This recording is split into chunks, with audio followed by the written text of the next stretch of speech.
ایشان نوریدین جان تورجانزاده یکی از روحانیان معتبر تاجیک در پیام ویدیوی 10 دقیقگی درگذشت داملا حکمت‌الله تاجیک آبادی یکی از معروفترین از روحانیان سنتگرای تاجیک را به نزدیکان و شاگردان و پیروانش تسلیت گفته او را عالم بزرگوار و ستاره درخشان در عالم علم و پیشوای اهل طریقت و آدم متدین و فقیه توانا نام برده است.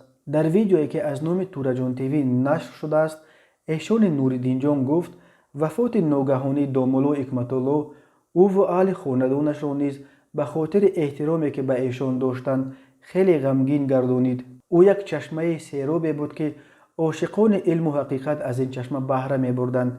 میگوید ایشان نوریدین جان در صفت مرحوم داملا حکمت‌الله تاجیک آبادی یکی از معروفترین از روحانیان سنتگرای تاجیک روز 13 اپریل در روز اول ماه شریف رمضان در سن 80 از عالم چشم پوشید.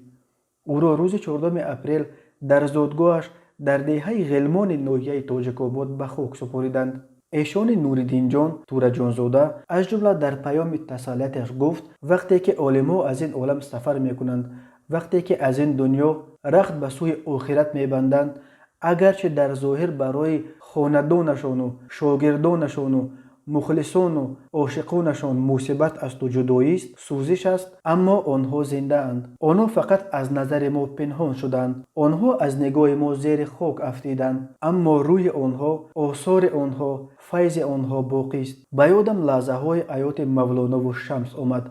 وقتی که شمس از نظر مولانا پنهان شد، برایش این 4 مصرع را گفت: عجب آن دلبری زیبا کجا شد، عجب آن سرو خوش بالا کجا شد، میان ما چه شمع نور میتاخت، کجا شد ای عجب از ما کجا شد.